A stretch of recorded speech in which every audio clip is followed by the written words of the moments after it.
Hey there, guys. This is Monty Montgomery coming to you again, your Kung Fu financial champion. And I was just thinking tonight as I was having a conversation with a friend earlier about a story that I've shared with some of my students during my training. And I like to share that with you guys tonight because I think it's really important point for us to consider in other areas of our lives.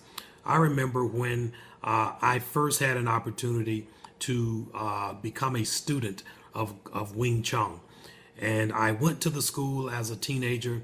I went there, caught the bus actually there, and sat and watched the class. And I knew at that point, hey, I've got to get into this class, right?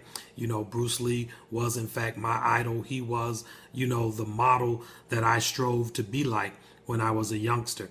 And so I watched the class, and after class I asked the instructor, hey, I'd like to join your school. And you know what? He told me no. I was a little dejected. I left there after sitting there for 2 hours to watch the entire class, and I went back, caught the bus, went back home. Well, I got up the next morning, and after picking myself up and kind of dusting myself off, I said to myself, you know what? I'm going to go back to the school. I went back to the school the next night, caught the bus again, went up, sat in the section, the little small section for visitors. I watched the class, and again, I went to the teacher, the sifu, as they're called, at the end of the course, and said, "Hey, I'd like to really join your school. I really want to learn this art." And once again, he said no. He was not accepting any students, and so I caught the bus home, got up the next day, went to school. The next day of class, I was on the bus again.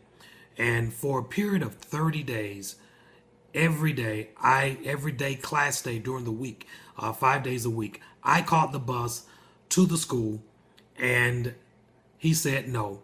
I watched the class, stayed the entire time. And for 30 days, 29 days actually, I went to this class and was repeatedly told no, no, no. On the 30th day, I was still sitting there in the visitor section, watching the class as I had the previous 29 days. And after the class, I went back to the teacher and I said, I would like to join your school. And at that point, he told me yes. At one point, a part of me was truly, happy and elated because I really wanted to learn this art that we call Wing Chun. But another part of me, felt like, wow, it really took a lot for me to do this. But you know what? I didn't give up. And that's what commitment is all about. And so that's the thing that I thought about tonight. And I wondered how many of us are truly as committed to achieving our financial goals.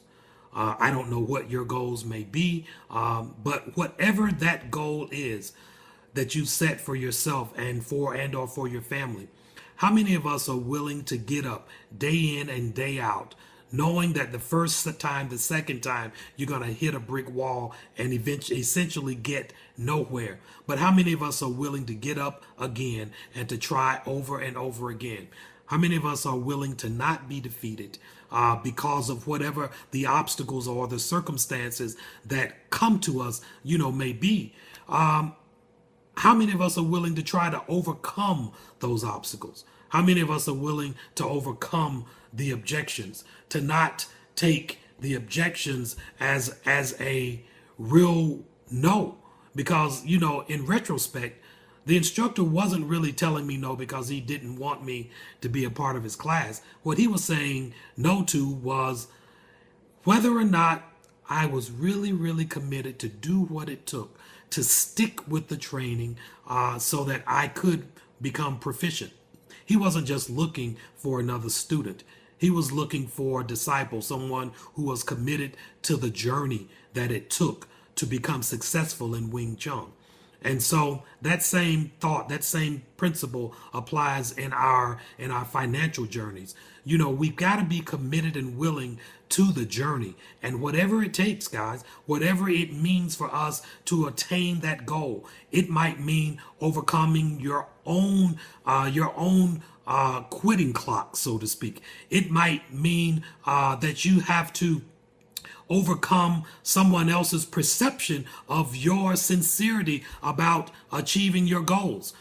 It may mean you overcoming the discouragement that may come from those who are near to you and close around you. Whatever it takes, guys, are you committed to your financial goals? I say if you have that kind of tenacity, that stick-to-itiveness, if you have that passion to say, regardless of what anybody says, regardless of what anybody thinks about me and my dreams that I have for myself financially, I am committed to achieving those goals. If we can stick to that kind of mindset, guys, we can accomplish whatever it is, and our financial goals are within our reach. You know, this is just another moment of a Kung Fu principle that I want to apply to our financial goals and strategies to show you once again how pivotal and how critical, for me at least, the journey of Kung Fu has been in preparing us for this financial journey. Hey guys, that's my time. If you like the things that I'm sharing, please, I want you to go to my Facebook page, TK Way International, and like my page there. You can also like my personal page at Monty Montgomery. I look forward to these opportunities to share with you my insights and concepts, those things that truly have made me a success in my Kung Fu journey and that are making me and others a success in our financial dreams and goals as well. So look forward to talking to you again, guys. I look forward to hearing your responses on Facebook. Thanks a lot. I'm out. We look forward to talking to you again. Bye-bye.